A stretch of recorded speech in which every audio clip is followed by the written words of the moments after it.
Okay, so I need you all to go to patreon.com/House of Decline and subscribe. For as little as $3 a month, you get 30 extra comics a month. Who's doing that? Nobody's doing that. For $5 a month, you get the 30 extra comics and 4 extra podcasts. That's a crazy amount of entertainment. That's even more entertainment than YouTube can provide. Because all of the podcasts are 17 years long. All of our podcasts are also on YouTube. So you can go there and search House of Decline, and you can even find our Star Wars promo. We made a Star Wars promo. We did make a Star Wars promo from our first episode. Our friend of the show. Friend, yeah. Dan made a great Star Wars promo you can check out on YouTube. You can also go to houseofdecline.com and find all of the comics, all of the podcast episodes, and you can search. You can search around for them. You can say, I want podcasts that were about the show Attack on Titan. You can find our episode where we talk with Lux and Griffin about that. So go to houseofdecline.com, check it out. And if you want to subscribe, go to patreon.com/House of Decline. Yeah, that's all you need right there. And we need this money because all of our savings, they were tied up with Silicon Valley Bank. Yeah. I'm sure, as you've heard recently, there's been a bank run, people. There's been a bank run. Yeah. Bank run, yeah. We're all withdrawing at the same time. The bank has no money, yeah. It's just like It's a Wonderful Life, except instead of good people, it's about the worst people on earth. That's right. It's a bank run. Run, don't walk. To your nearest bank and take out all of your money. Mm-hmm. And Put it under your bed. Send it to patreon.com/House of Decline. We are now a bank. We're starting our own bank. And our own bank exclusively for podcasts and podcasters. Yeah, for podcasters. Like, if you've got a new podcast that just needs to be made, there aren't enough yet. We haven't hit. What is it? What do they talk about with oil peak? Peak. We haven't hit peak podcast yet. Yeah, it's still... We actually did hit peak podcast. There is a diagram in 2020. There were 1 million new podcasts created, and the number has gone down since then. Well, we've been podcasting since 1989. That's right, the year we were born. From the womb. From the womb. But all of those episodes, there's a lot of like liquid noises in those episodes. They're mostly just sort of like ambient water noises. So what do you know about banks? What do I know about banks? Well, I know they're large. They're run by the Irish. Yeah, that's true. I'm replacing the Jewish conspiracy with the Irish conspiracy. Because in my view, I think the Irish run more banks. What would an Irish banker sound like? Oh, we have to do it. We have to amble to the bank. I don't know. I have no idea. I can't do an Irish accent. We have to take a vigorous constitutional across Dublin to go to the bank and take out all of our money. We have to have a stream of consciousness rambling in our head about the noticing objects around us in a room. So the first time a bank run happened, was it before cars? So were people actually running? Yeah, people were actually running to the bank. They were, and their pants were falling down as they were doing it. So they were picking up their pants, and it was just a whole situation. It was like it's a mad, mad, mad world. There was lots of circus music going off. Everyone was in boater hats, and they had like wacky suspenders as well. Yeah, probably their shoes were falling apart because they hadn't visited the cobbler. Yeah, you had to go to a cobbler back then. You couldn't just buy new shoes at Foot Locker. They didn't even have Foot Locker, That's how much of a dire time this was. Everyone talks about ancient times, like ancient England when there was Shakespeare and whatnot. Ancient England, yeah, England, prehistoric England, like I don't know, like 200 or 300 years ago. Yeah, history didn't really exist until the 80s. History didn't exist until the first AI chat bot. Okay, that's the litmus test. History started yesterday. Wait, did the first AI chatbot come out yesterday? Yeah, and I made it. I put it in our Discord, which you can go to if you subscribe at patreon.com/House of Decline. Yeah, it's a great group there. We have lots of people making fun of everyone else but it's all in good fun. You know, it's a lot of furries. We have a lot of furry fans, which I appreciate. We're furry friendly. Yeah, we are furry friendly. Everyone in the chat is actually making fun of this movie, Everything Everywhere All at Once. Have you heard of it? No, Steven. Yeah, I got clowned on Twitter for having a mild criticism, phrased perhaps poorly, where it came across as condescending. Right. I didn't mean to be condescending, but I think it was condescending. Listen, guys, we should have given the movie one day before we criticized it, okay? Yeah. They just won the Oscar. Let's let them have one day where they can jump around, be really happy because their movie won. But tomorrow, I am going to skewer that movie after watching it tonight, okay? Because the people who love it are very annoying, and I want to make them have a bad day. Yes, that is exactly what you should. You should exclusively judge media by its fan base. You should not look at the media itself. If the fan base is somewhat annoying in some way to you, you should immediately discard that media. So, Tool, forget about Tool. We're not liking Tool anymore. I'm coming after you, you fans. I'm gonna consume. I'm gonna pay $20 to watch this movie, and then I am going to rip it to shreds tomorrow. Watch out. Good luck. Yeah, they're gonna come for you. People really love this movie. It really gets in deep. And it's like which is why I think it's about doing martial arts.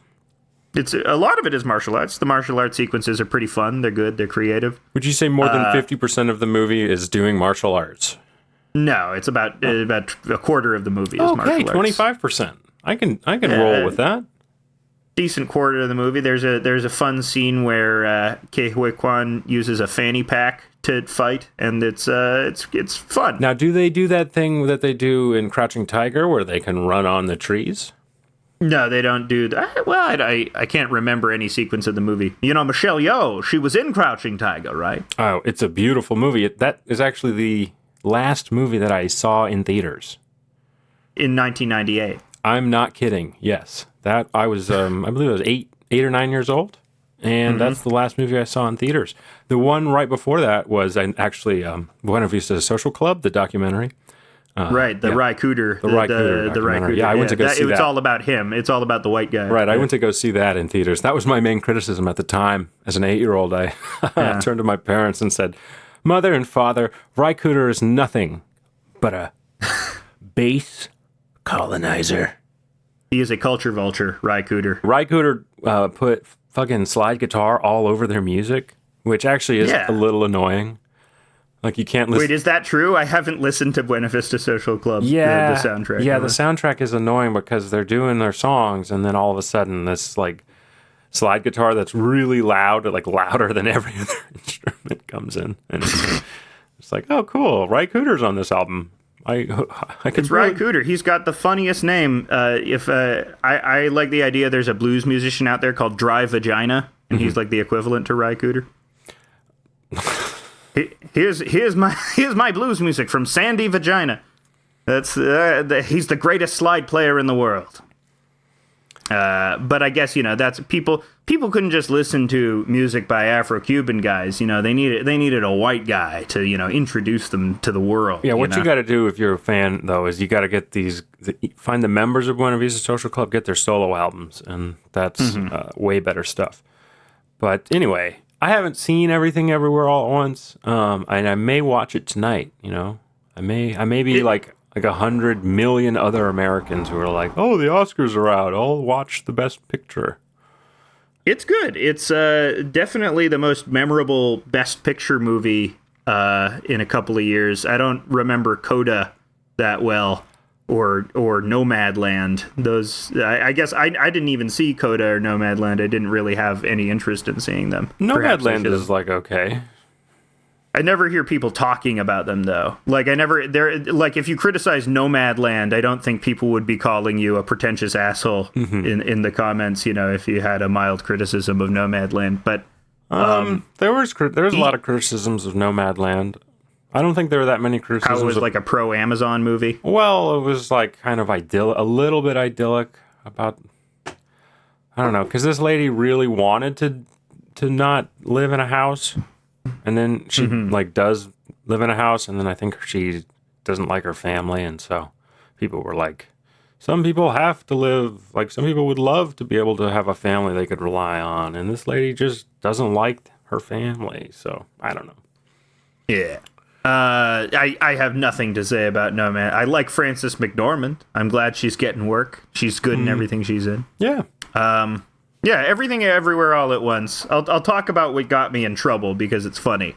Like, I guess it was sort of snide, you know, I'm not beyond being snide on Twitter. I thought that was the deal. I thought we were all being snide. I thought that's like the parlance of the medium. But I guess if you're too snide, people will come for you, especially if they really like the piece of media that you're criticizing. What I said was I thought my initial tweet was there was a great movie. There was an absolutely brilliant movie about generational trauma set against an existential science fiction backdrop that came out last year. It was called Nope. Because I thought Nope is a movie that has the same themes as Everything Everywhere All at Once. It's about resolving some sort of generational trauma and repeating a cycle of generational trauma because you're in Nope, you're under the thumb of this industry that exploits you, and in Everything Everywhere All at Once, you're under the thumb of just America.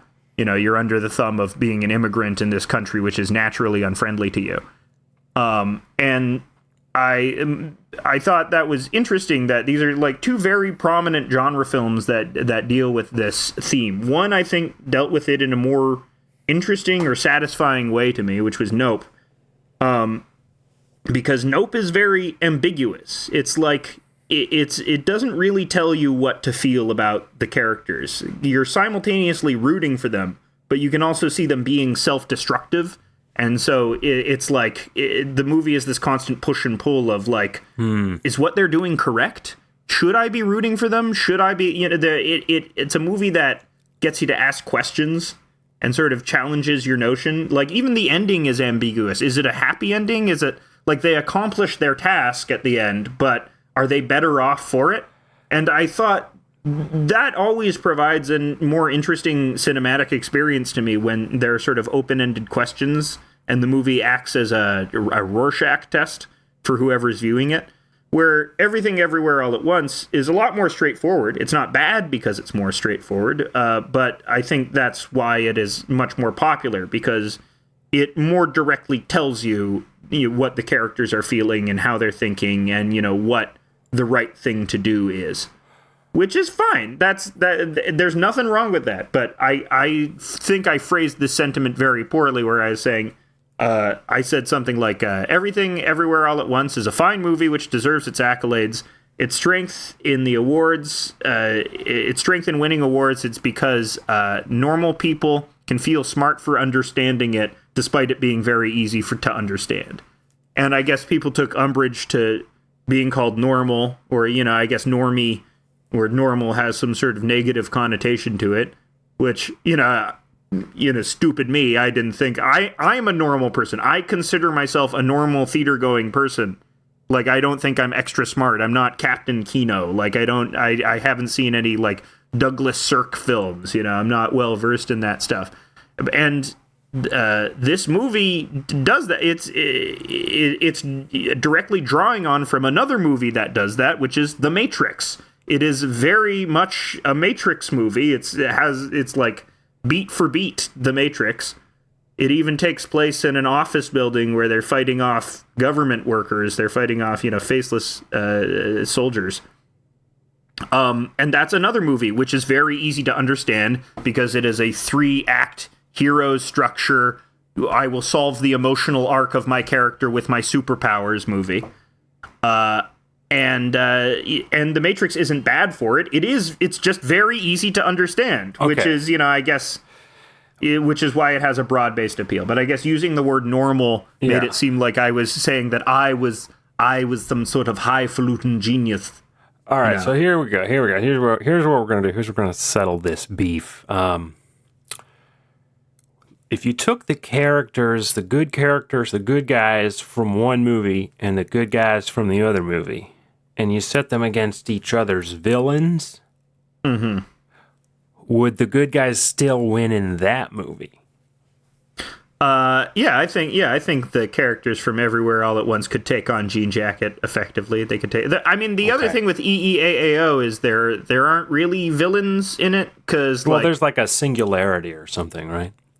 Well, I'll spoil the ending. It's like it's a very much an everyone can be forgiven ending. You know, we can all have happiness. You know, we can all smooth conflict over by sort of using our love superpowers. Well, there are love superpowers in it. There's a way to do a spoilers loophole, and that is that, okay, I haven't seen this movie, and so there's no way I could actually spoil it except accidentally. But I also know there's no way that the singularity wins and like everyone dies. So I mean, in a way, people don't die in a movie, but in the way the singularity does win because it's only through the singularity that they are able to resolve their emotional problems. You know, it's only through the. Well, that's stupid. So there you go. That's my opinion. There you go. Yeah, come at us, EEAAO fans. I mean, I don't know. My opinion is like, okay, tell me what the movie's about. I think that sounds stupid. Are you happy? Are you sad that I think? Like, it's like, no, you can't think it sounds stupid. I don't think that. Yeah, it's very populist. You know, small p populist in that it almost reminds me of a Frank Capra movie, where it's sort of broadly popular and sentimental and designed to, you know, comport with very traditional, almost Christian values about forgiveness. Which is a big theme in the movie, because everyone has these emotional problems and they're being abusive, but the movie makes it clear that they are being abusive not because they want to or feel any desire to, but because they themselves have been shaped by negative experiences.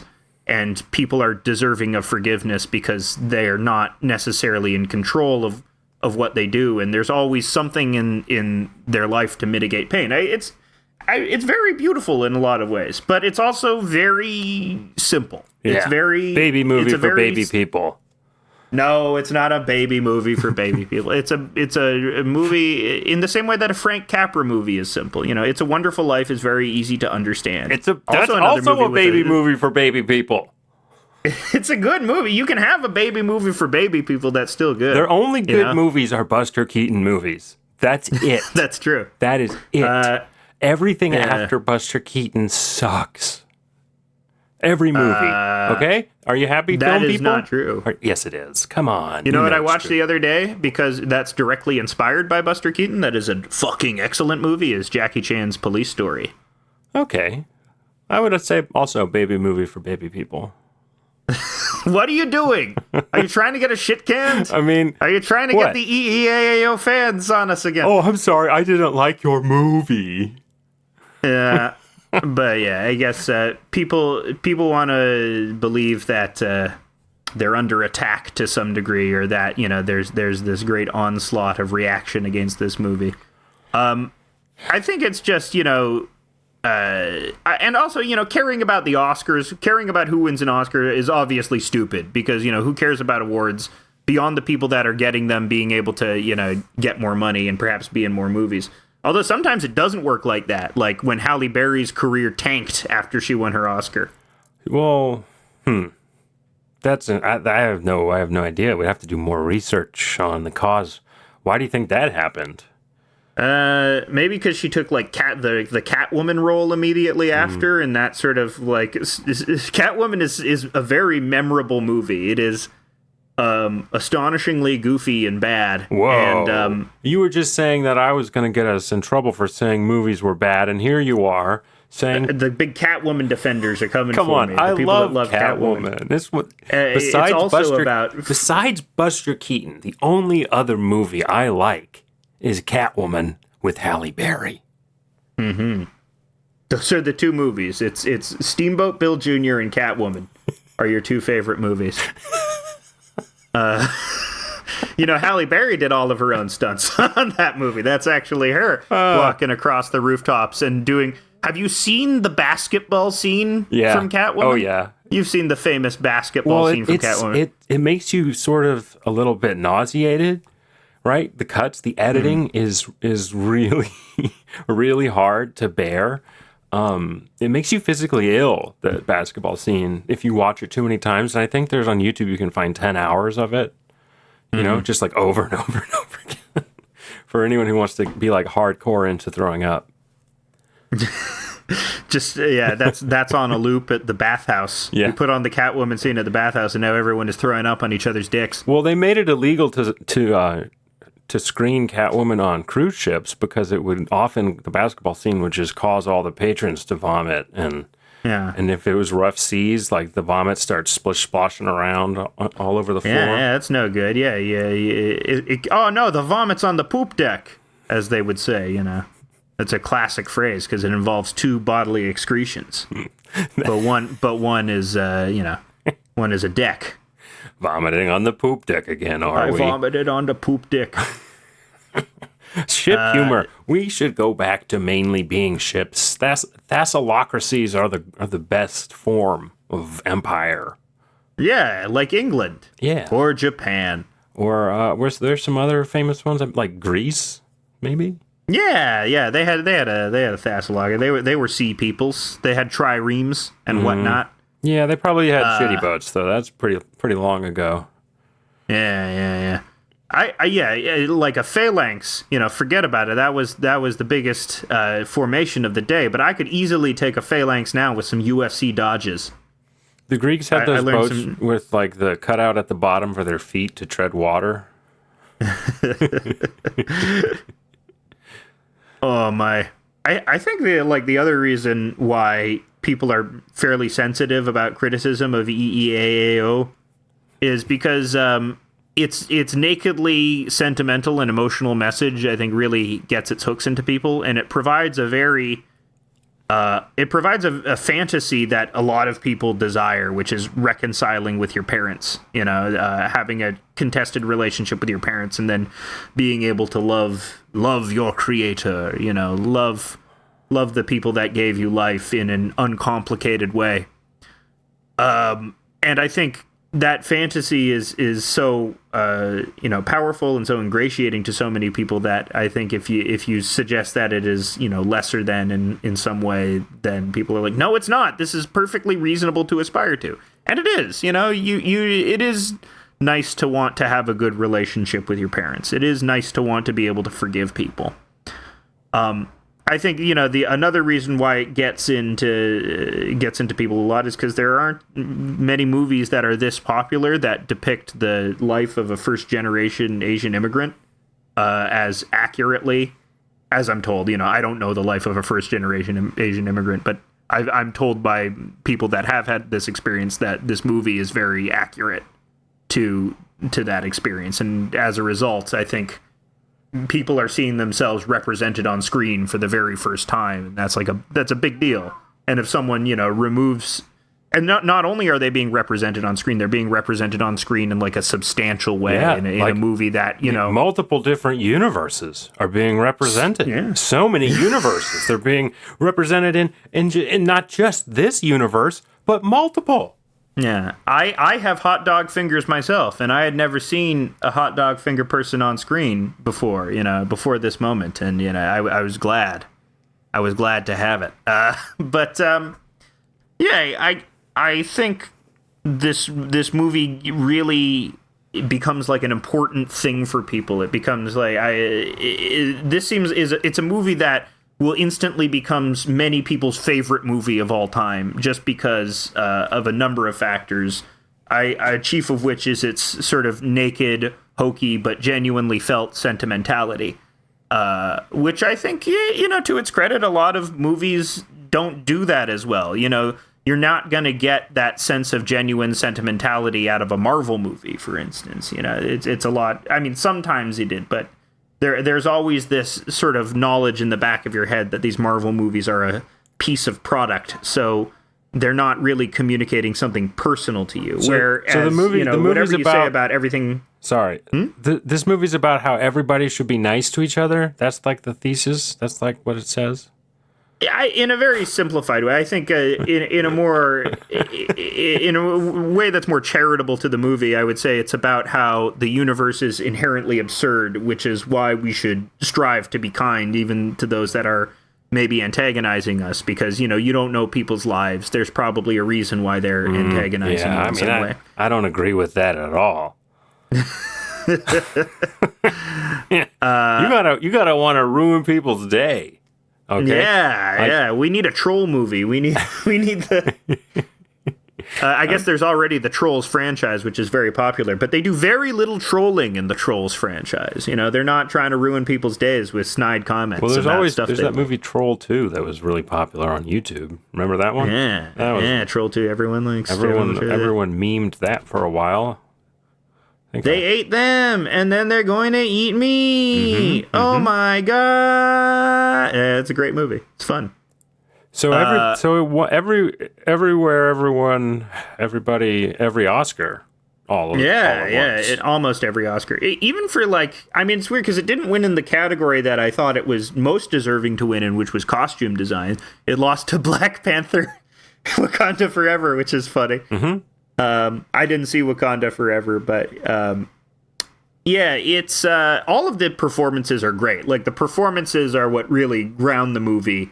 And they turn a script which could have been in the wrong hands. It could have come across as more pat and sentimental. And Michelle Yeoh and Ke Huy Quan and Stephanie Sue and James Hong and Jamie Lee Curtis, they're really doing well. They're doing their best with the material, and they sell it very well.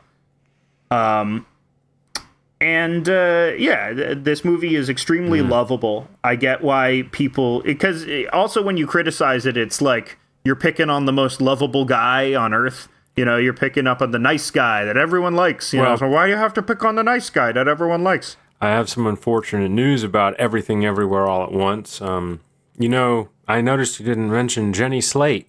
Oh, the big nose controversy. The big nose controversy. The big nose controversy. They're canceled. The Daniels are canceled for being anti-Semitic. They're this. I should have just said, I'm sorry to EEO fans. I'm sorry that you love your anti-Semitic movie.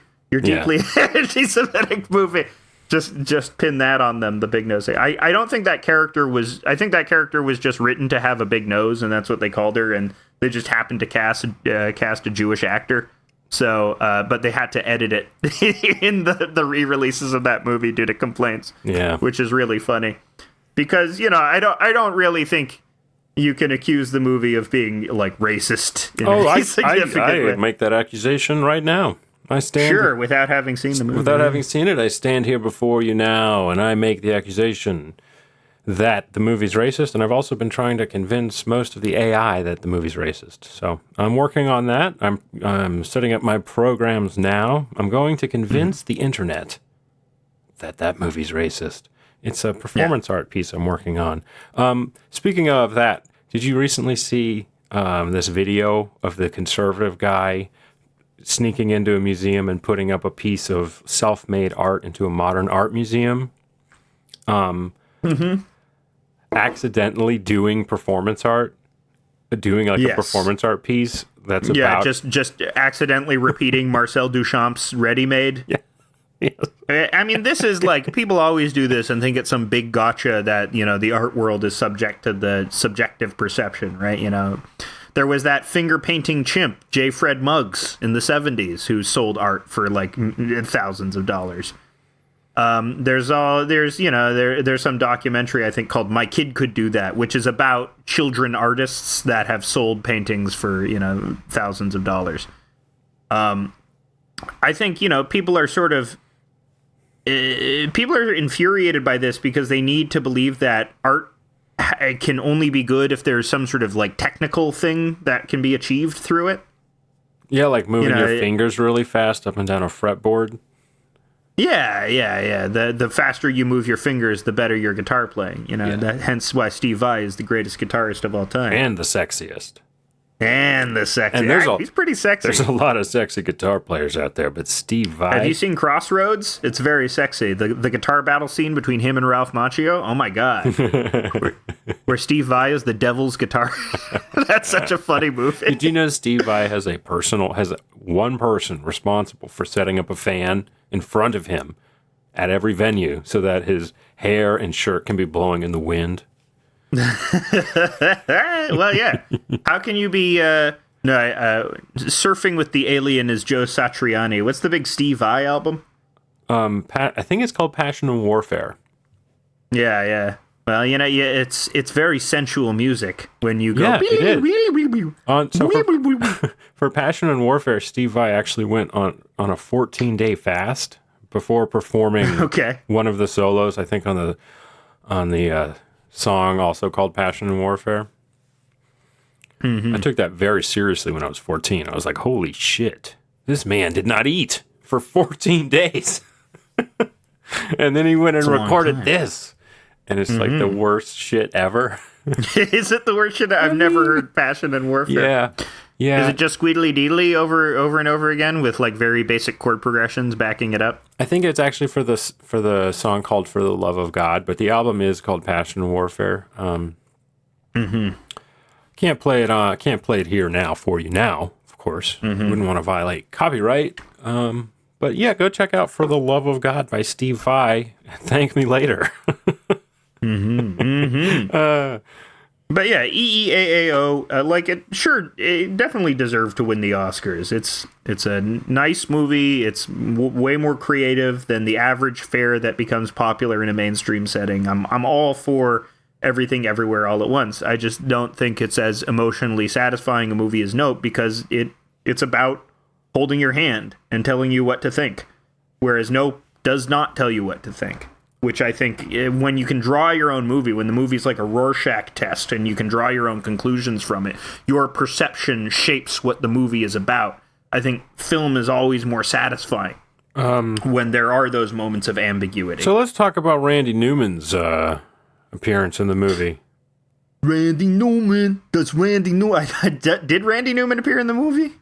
Yeah. I don't remember Randy Newman's EEAAO scene. I should probably watch it again. I don't want to say the name of what he appears as. So, I mean, this movie... Oh, right. Isn't he the raccoon or something like that? Yes. He plays the raccoon because there's a joke about instead of Ratatouille, it's Raccacoonie. Yeah, I'm not comfortable saying that. So... It's a little racist. I believe that is also... racist. I believe this is a racist movie. I believe that it's snuck in. It's a racist movie, and I don't like how they're doing kung fu. Okay, I'm gonna come out and say it. I don't like that. What the fuck is going on? Yeah, they should have been shooting guns instead. That's much less stereotypical. Yeah, come on. They should have been shooting people in the face with guns. Anyway, now that we can shift gears. We can talk about The Last of Us. Did you watch that? Did you watch that? No. Okay. I pieced out because it seems incredibly boring. Final episode happened last night. I watched it. I've heard bad reviews. Yeah, I was like, my reaction was like, oh, come on. And then I looked up... What? I'm not going to watch it. You can spoil it for me. Well, the plot, it follows the plot of the video game, and the video game has been out since 2013, so I don't feel bad doing spoilers on Last of Us. But spoilers on Last of Us, this is your time to pause the episode now and fast forward approximately 30 seconds when I'll probably still be talking about the spoilers. Basically, he just like kills everyone and then goes off with the lady who's like a daughter to him. He just like kills everyone in a really unrealistic way. Okay, yeah, it's because The Last of Us, the game is known. It's about the complicated tensions between political factions, but this just seems like action schlock, right? Well, it's more about like what the show is about this guy's like complicated relationship with the fact that his daughter died. Yeah, and so that's what the show is really about, and he decides to. So like it comes down to like, are they gonna take the fungus out of this girl's brain and create a cure, thereby killing her but saving the world, or is he gonna kill everyone that's trying to save the world and then just save this girl because he's got a complicated relationship with her because his daughter died, and that's what he decides to do. He decides to kill everybody and fuck over the world and save the girl, and I sort of like I like that. I like that ending though, because it's like he makes the deontological decision. He doesn't make the utilitarian decision. It's a trolley problem. It's a trolley problem thing. It was. The problem is that the stakes didn't have to be like shoot no joke, like 50 people without a scratch or even without really blinking. It was the weirdest sequence I've ever seen, action sequence I've ever seen. It had sad violin music over it. Okay. And what's this guy's name? Pedro Pascal. Pedro Pascal is with like a straight face, just sort of slightly frowning, being like the best action hero ever, not being shot at all, going up against a force of, like, no joke, 40 or 50 men in a building, methodically killing all of them, including the doctor who's about to operate on this person, and then just like whisking her out of there. And I was like, you could have just had it been like he had to kill one person and made it super dramatic. That's better. Yeah. If it's just one person. No, you need the big action schlock sequence. It's the finale. You need, and does that happen in the game? Yep. I've well, never of course played the that game. happens in the game. You fight through the building, but because it's a game, it's fun, and because you're the one having to do it. Here's the thing about Joel, though. He's very good at The Last of Us. He's a very good player of The Last of Us, That's which what it is why felt like. he's able to shoot all those people. That's exactly what it felt like. It felt like a very good player took over and just was like, "Oh, I know this level." Yeah. Well, that's what's funny. I watched the first couple of episodes, and it's really funny how, like, the show will cut to, like, something that seems like a QuickTime sequence that was borrowed from the game or something like that. Like, there will be a very prominent shot of, oh, we just went through this passageway, but now the rocks have caved in, so now we can't go through it anymore. And it felt like that's a very video gamey thing to happen. And so that's why it had this strange uncanny quality. I mean, we've talked about it before. It's also, it's also, we talked about Neil Druckmann, how for The Last of Us 2, the creator of The Last of Us directly drew parallels between Israeli-Palestine and told about how, this is how it felt being a settler. This is Last of Us 2 is based on that. See, that's a whole different system, though, because in that system, in Last of Us 2, you can go prone, and in the first Last of Us, they didn't have that ability. They were not able to go prone. Yeah. So they're not really the same universe even. Yeah, if you can go prone or not. Well, that's what determines it's a it. parallel universe. Last of Us 2 takes place in a parallel universe. Yeah. I mean, that's a fun variation of the trolley problem, where you can kill one person or save everybody else. But but they're in a parallel universe. Overwhelmingly utilitarian. But what if they're in a parallel universe, though? Oh, yes. Oh, I see. Tricky. Yeah, see, that's why I think Joel made that decision, because I think he's hip to this whole parallel universe thing, because I'm sure, like, Last of Us takes place in the future, so he knew about everything everywhere all at once. And so my theory is that since he had seen that movie, that's why he decided to make that choice. Yeah. What it is it's Ellie is Israel. You could, if you destroyed it, then you would solve all the problems in the world, but you just love Israel so yeah, much. That's right. I believe that now. You're right. No, you're right. I believe that now. Because Ellie is, of course, short for Eliyahu. Yeah. It's Joel and Eliyahu. Oh my God. We solved it. Yeah. There it is. It's the pro-Israeli TLOU propaganda rearing its head once again. Even that, gay episode with Nick Offerman, it's all about how Israel treats its gays better. Even though gay marriage is not legal. You want to talk about how they're trying to, make it so that the parliament can overrule the judiciary? What? I haven't been hearing about this. You haven't been hearing about all the protests in Israel about them making a law that the parliament can overrule the judiciary. You haven't heard anything about that. The right wing of Israel has become emboldened and much more openly clawing power to themselves. Michael Bloomberg wrote a whole ass opinion in the New York Times editorial pages, and you did not read it? No, I'm sorry, I didn't read the Bloomberg opinion. I assume he was pro the judiciary being taken over. No. He was not. Oh, wow, that's surprising. No. He was like, I have never, ever said anything bad about Israel, and this is the first time I've ever said anything at all. And it's that he wants the judiciary to remain independent. Mm-hmm. And that's an interesting topic, because not every democracy has an independent judiciary. Like, France doesn't really... and England doesn't really. So it is an interesting thing for certain Americans to say that it's a really big deal because, like, we're friendly with England and France, and I'm pretty sure their judiciaries can be overruled by their parliaments. So I'm curious as to your thoughts about judicial independence, etc. I think judicial independence is usually the argument for judicial independence is that judges need to be able to create the most unbiased decisions possible. And if they're constantly worrying about whether their decisions will be overturned or whether this is acceptable, then they won't be able to render unbiased decisions. They will always be turning their mind towards the political consequences of those decisions. But, I mean, that's what happens anyway.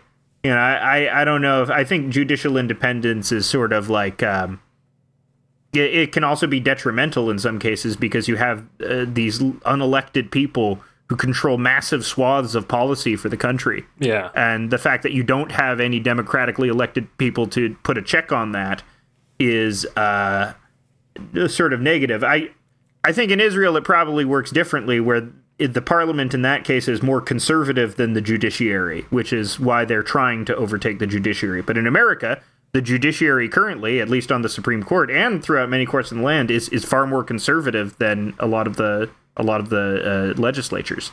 So, yeah, it's sort of a different thing, sort of a case by case basis. You have to take it on, but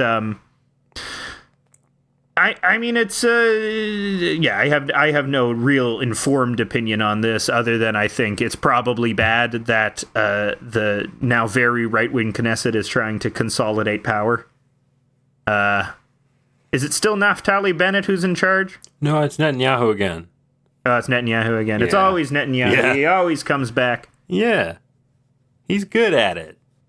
Yeah. Yeah. He's good at winning. He's good at, like, forming, like, some kind of coalition of crazy people who decide they want him to be the leader. It's funny that he's from Philly. That's just a really funny fact. That's Philly vibes, man. Yeah, he's got big Philly vibes. You know, he's eating a kosher cheesesteak. Yeah. All around. He's going past the green line, you know, rooting for the Eagles. His favorite show is Always Sunny. Yeah. I don't know. I can't do a Netanyahu imitation, but has the gang ever taken on Israel? I think they should take on Israel. I don't know. Like, that's There's quick definite. Google. There must be an Israel episode of It's Always Sunny at this point. You know, if their goal is to skewer every controversial subject, I can't see how they haven't done an Israel episode at this point. We'll see. They have an episode called The Gang Goes Jihad. What a great show. There's a YouTube video called Mac and Dennis Explain the Israel Problem.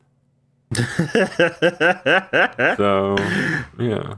There's a long Reddit thread on the gang. I think that clip is from The Gang Goes Jihad. The whole episode is about Israel's history on Arab land and the reactions it elicits from Arab and Palestinians who see its presence as blah, blah, blah, blah, blah, blah. So, yeah, they have sounds pretty Reddit to me. They have a whole episode on it, which you can check out, called The Gang Goes Jihad. Mm-hmm. So, we were talking earlier about the recent troubles of the Silicon Valley Bank. Right, Silicon Valley Bank. It did a bank run. Run, don't walk. They did a bank run. Yeah. Run, don't walk. Pants around the ankles. But so they got the companies that had their money lost in the bank are getting bailed out by the government. Janet Yellen stepped in, says, you know, we're going to cover you, Rocco. There will be no fighting on the streets of Roku City tonight. Which a lot of leftists are complaining about. Because it's like, oh, you can bail out these fucking leeches.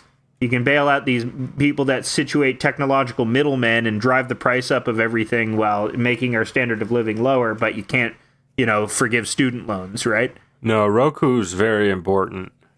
I don't think... This whole thing fucking falls apart without Roku, okay? Yeah, Roku is pretty important. A lot of people need... I got a Roku, so I'm a little biased. I got a Roku, but once I heard about this, I was like, oh, shit, I need my Roku. I need that to turn on and show me the shows. Yeah, I don't know what will happen if I don't have my smart TV. I gotta watch my Buster Keaton movies and I gotta watch Catwoman tonight. I gotta watch both.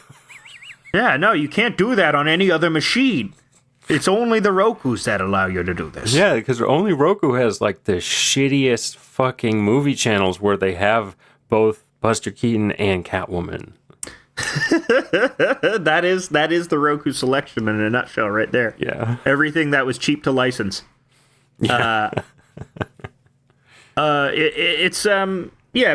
the thing is with this bailout, it is standard operating procedure. You know, it is as much as we hate these fucking assholes, it is bad to let hundreds of companies go bankrupt overnight. You shouldn't do that. Yeah. And to be clear, they're not bailing out the bank. Yeah. They're bailing out the customers of the bank who had all the money.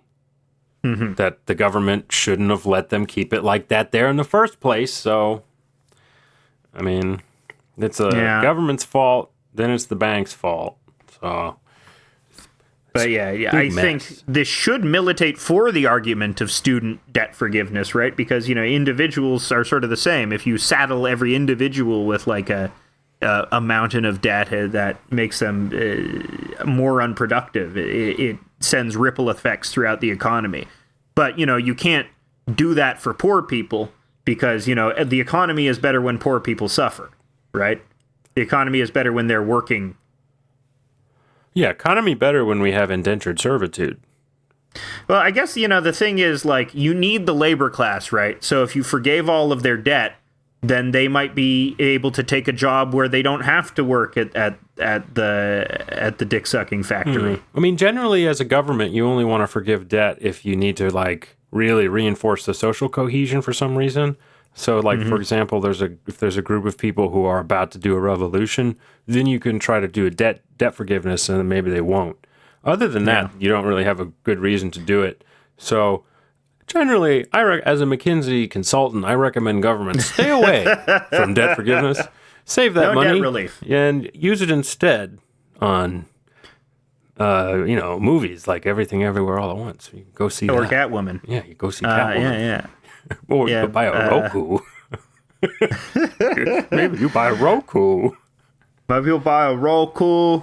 You know, you can't forgive your debt, but we will give you the money necessary to buy a Roku. I mean, they were basically giving these Roku TVs away for free. They're like every TV that's like $300 and is, 9,000 inches at Walmart is a Roku TV. So everybody has a Roku.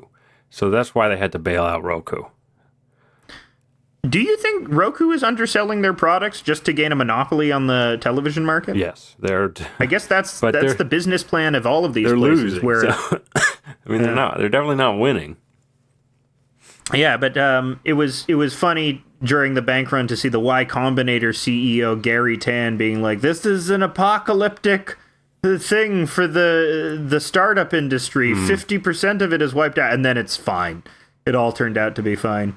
I guess because they have the power and their whines were heard by the people in power. So, nothing we can do about that. It may be fine. There may be like more things to start happening. It's still a little early to say that it's totally going to be fine. More banks could fail. Yeah. Which would be pretty funny. And it's all because of the interest rates being hiked. It's like all of these problems are happening because of the interest rate hikes. Yeah, I mean, that's... It's like, this is what it's designed to do. I mean, interest rate hikes is because they want to make unemployment go up. And a good way to make unemployment go up is take away all the money from companies that use it to pay their employees, and then they have to fire everyone. Boom. Inflation gets nipped in the bud. There you go. We can just, we can settle it with human misery. Well, that's been the plan since they started raising interest rates like a year ago or whenever it was, 6 months ago. They got to immiserate people. The only way the Federal Reserve can do it, there's no other way except like the government, interfering in the market. Actually regulating something. There's no other way for the Federal Reserve to work other than Congress passing laws. No, you can't. All they can do is make our lives miserable because that's all that they say they can do. That's all they'll admit to being able to do. And they are to be trusted because they are the ones in power, and we elected them. Right. And well, I didn't. He's not my president. Biden's not my president. I mean, yeah, the government could do a ton of shit, but they just tell us that they can't, and then they can get a bunch of idiots repeating that as like, you know, as like it's some truth passed down by God. They're like, this is the government says this is all the government can do. Is raise interest rates, and then like people will lose all their money and get fired. That's all we can do because that's all we can do. I wonder like what the average person thinks about the tech industry now. If I were to guess, I would think like the average person in America probably viciously hates the tech industry because they see it as not really being productive. It's a sort of a thing that moves money around. I mean, I was talking to my very conservative dad the other day, and he has expressed his hatred of the tech industry as well. Yeah, well, the tech industry is like on the lib side now. Mm-hmm. But that is also true. You can politically oppose it as well. They're very centrist. Mm-hmm. But I have no idea what average Americans think. I would say maybe if the average American is negative about the tech industry, they're also like hopelessly enmeshed in it. Yeah. Like all of us. As are we, yeah.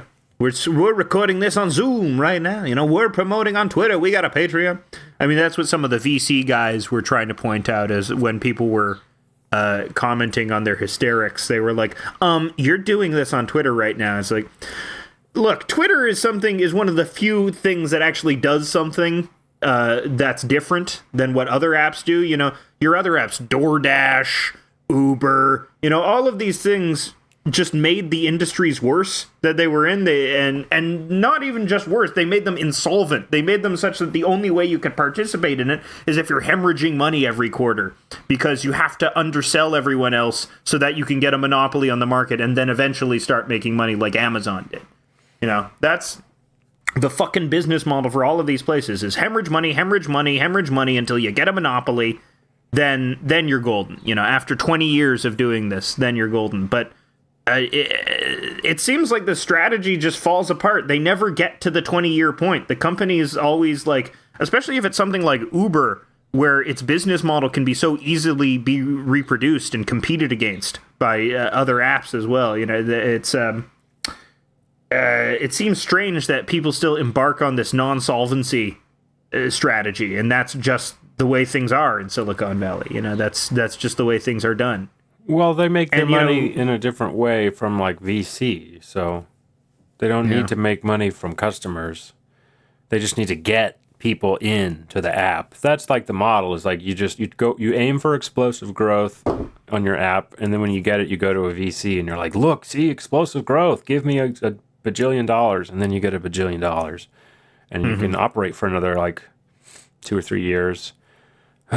Or I think you also hope that your app just becomes, if it's not profitable, it becomes intangibly necessary because it functions as like a hub of information like Twitter does. Yeah. Even though Twitter is a big money loser, you want Twitter because it's a very good propaganda tool. It's very good for advertising. It's very good for getting a message out there. A lot of the way it works is like Twitter will often buy these little startups. Like so you make a startup that does one thing and Twitter wants to incorporate that or Facebook wants to incorporate that, they'll buy you. And then you get, you're like that Icelandic guy who has multiple sclerosis. That was what he did, He sold his Harley. Yeah, he sold his little startup for $100 million. And It's a lot of money. Everyone on Twitter was defending his ass. And he was probably like, oh shit, my bank collapsed.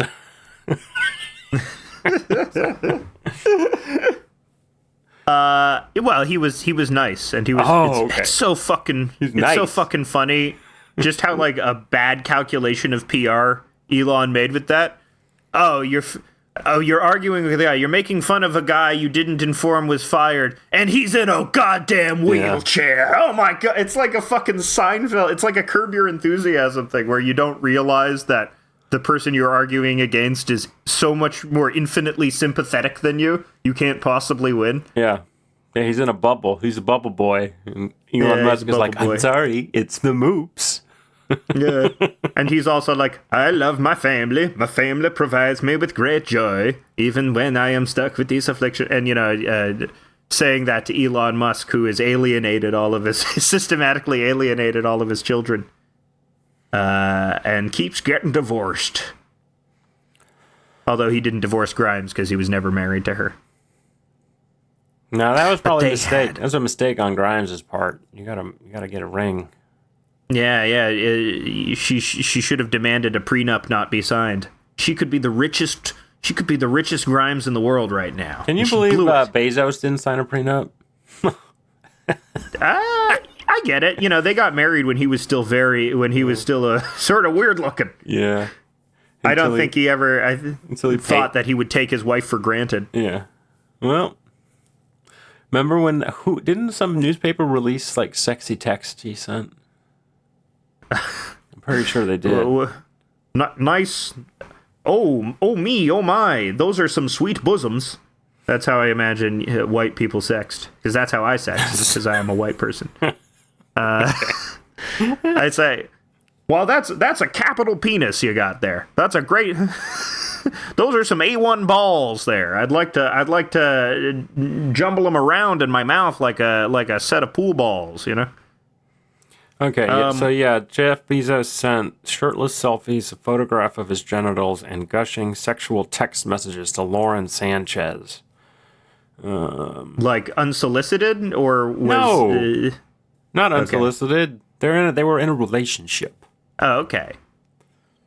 Did people? Can we see the dick pics? Are they available? Not that I would violate Jeff Bezos's privacy. Jeff Bezos wrote, "I want to smell you. I want to." I want to breathe you in. I want to hold you tight. I want to kiss your lips. I love you. I am in love with you. I love you alive, girl. I will show you with my body and my lips and my eyes very soon. I want to kiss you all over again. I think that's sweet. I think that's romantic. It's better than Adam Levine's sex messages. It definitely wasn't leaked on purpose by him to humanize him. Definitely not leaked on purpose to make it seem like he's not a robot. I mean, Jeff Bezos, in terms of all like the billionaire ghouls, there is an aspect of him that I think I understand more than say Bill Gates. I think there is, especially when you see like old, like nerdy, in shape Jeff Bezos. He is eminently relatable. Like when you see those early interviews of like early 1996 Amazon, where he just seems like a normal guy who got lucky with this business idea and seems relatively humble and like drives a Toyota and business shit. idea of selling everything. It's the everything store. Yeah. And for as much as I hate Amazon, at least it fucking works, At least it's it does something. Have you ever had to deal with their customer service? No. Yeah. No. I mean, it's fun. It's fun to do Amazon things. You just buy stuff and it shows up and you're like, fuck yeah, I just bought this amazing toy and it showed up. And it comes from China. They put it in a shipping container. A robot put it in a shipping container and got it all the way to my door. Mm-hmm.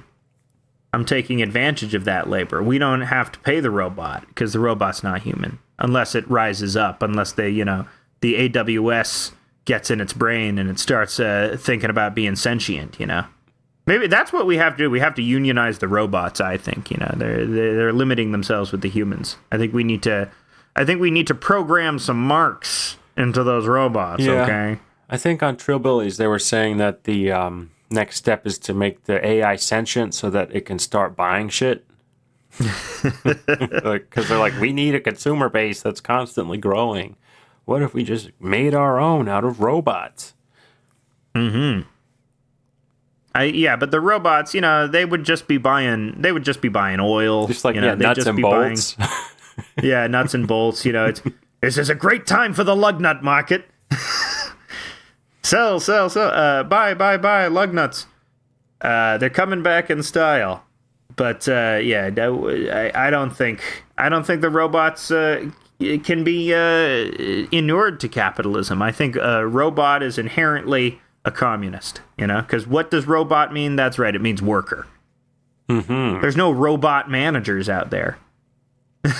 Although soon there will be. Do you think there'll be a robot hierarchy when they take over? Is there a robot hierarchy in the Matrix? Yeah, I think there are leader robots and like drone robots. I think there's unless they live in like a leaderless society because they all operated with like a eusocial hive mind or something like that. I don't know how it works in the Matrix. Yeah. Isn't the main guy? Isn't there one main guy? Yeah, probably. I should see those movies again. There's Neil Patrick Harris. He's the main robot. And you can tell because he's like evil. He's one of those evil gays, like the kind that like Meghan Trainor. Who's Meghan Trainor? Meghan Trainor? You know who Meghan Trainor never is. heard Why of her. are you being facetious on this? I have never heard of her. You never heard all about that bass. All about that bass. Never heard that. She's really interesting because the person who brought her to fame and brought her to prominence in the recording industry is a member of a band that I really like, which is NRBQ. It was one of the NRBQ guys that was in her corner and was like, she's doing a soca, she's doing like calypso, she's doing like all of these sort of older musical styles that are updated with little electronic beeps and boops that are designed specifically to be songs to be lip synced to on RuPaul's Drag Race. She's since come out with a new song called Mother. Is it a Danzig cover? It's not Mother. She's not, Mother, tell your children not to go my way. What the words, she's not doing that. Her song is, I am your mother, so listen to me. And then she samples Mr. Sandman by the Andrews Sisters and goes bum, bum, bum, bum, bum, bum, bum, bum, bum, bum, bum, bum, bum. Or whoever originally did Mr. Sandman. I don't know if it was the Andrews Sisters, but, Meghan Trainor is like, sort of like bottom of the barrel pop music, stuff that really, really has an absence of the little thing that we call soul. Well, and not saying that things that are entirely manufactured are bad in some way, but you need to evince some sort of human emotion. Beyonce is able to do it. Rihanna is able to do it, but Meghan Trainor does not seem able to like move beyond that pop robot thing. But I guess because she's a pop robot, she's a worker, so I should respect her. Yeah, see, there you go. We respect Meghan Trainor on this podcast. Yeah, I think I've turned it around. We respect everything everywhere all at once. Meghan Trainor, bailing out the companies that put their money in a stupid bank. Yep. We support all these things. Yes. I do support all three of those things. I rescind all of everything I said. I don't believe it's a baby movie for baby people. I actually like it, and I like to use Uber. It's convenient, and I like all about that bass. It makes my butt wiggle. It makes my booty pop. No treble. You have no treble with any of these things. This podcast should be called House of Positivity. Yeah, we're taking the message of everything, everywhere, all at once to heart, and we're reaching across multiple dimensions to be nice. Yeah, and I know Kung Fu now. There you go. Too, because of parallel universes.